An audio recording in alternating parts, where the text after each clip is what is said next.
আমাদের লক্ষ্য হচ্ছে একটি জাতীয় সনদ তৈরি করা, যাতে করে আমরা বাংলাদেশে একটি স্থায়ী গণতান্ত্রিক ব্যবস্থা প্রতিষ্ঠা করতে পারি। গণতান্ত্রিক সংগ্রামের ক্ষেত্রে বাংলাদেশ জাতীয়তাবাদী দলের একটা বিশাল ভূমিকা রয়েছে। বাংলাদেশ জাতীয়তাবাদী দলের পক্ষ থেকে আন্তরিকভাবে সুচিন্তিতভাবে আমাদেরকে তাদের মতামত জানিয়েছেন।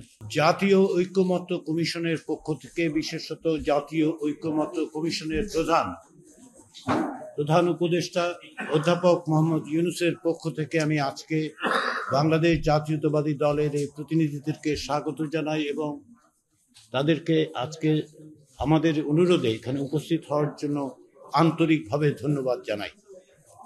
কি পটভূমিকায় আমরা আজকে এই আলোচনায় উপস্থিত হয়েছি সেটা আপনারা সকলেই জানেন। তারই পাশাপাশি আমরা যেটা জানি সেটা হচ্ছে দীর্ঘদিন ধরে বাংলাদেশের গণতান্ত্রিক সংগ্রামের ক্ষেত্রে বাংলাদেশ জাতীয়তাবাদী দলের একটা বিশাল ভূমিকা রয়েছে। শুধু তাই নয়, বাংলাদেশের রাষ্ট্র সংস্কারের ক্ষেত্রে যে সমস্ত দল দীর্ঘদিন যাবৎ এই দাবি উত্থাপন করেছেন, কর্মসূচি দিয়েছেন, একই সঙ্গে ফ্যাসিবাদী শাসনের বিরুদ্ধে লড়াইয়ের পাশাপাশি রাষ্ট্র সংস্কারের তাগিদ দিয়েছেন, বাংলাদেশ জাতীয়তাবাদী দল তার শীর্ষে, তার অগ্রগণ্য অবস্থান আছে। আমরা 5টি কমিশনের পক্ষ থেকে যে সমস্ত সুপারিশ, তার কিছু সারাংশ এবং যে সমস্ত বিষয়ে আলোচনার মাধ্যমে রাজনৈতিক দলগুলোর সাথে একটা ঐকমত্য তৈরি করে অগ্রসর হতে চাই, সেটা রাজনৈতিক দলগুলোর কাছে দিয়েছিলাম এবং তারই পরিপ্রেক্ষিতে বাংলাদেশ জাতীয়তাবাদী দলের পক্ষ থেকে আন্তরিকভাবে সুচিন্তিতভাবে আমাদেরকে তাদের মতামত জানিয়েছেন।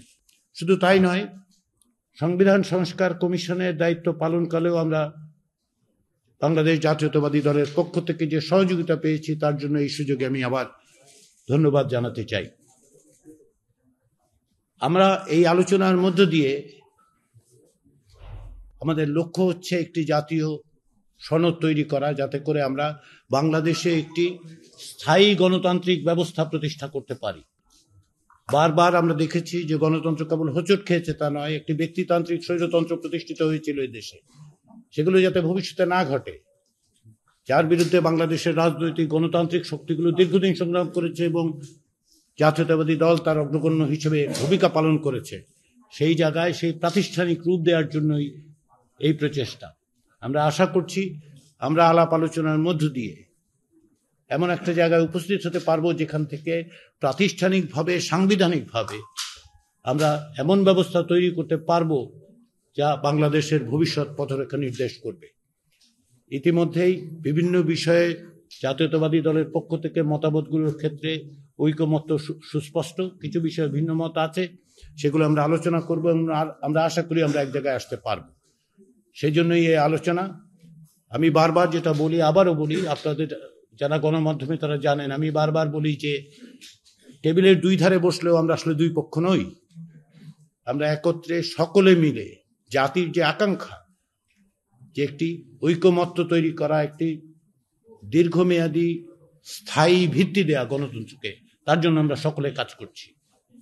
লড়াই সংগ্রাম বিভিন্নভাবে আমরা যুক্ত থেকেছি।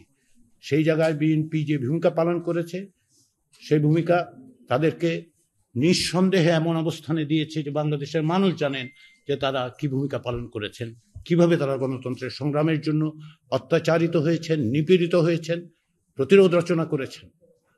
তারই ধারাবাহিকতায় আজকের এই আলোচনা। আবারও আমি জাতীয় ঐকমত্য কমিশনের পক্ষ থেকে এবং জাতীয় ঐকমত্য কমিশনের প্রধানের পক্ষ থেকে আপনাদের সকলকে আন্তরিক ধন্যবাদ জানাই।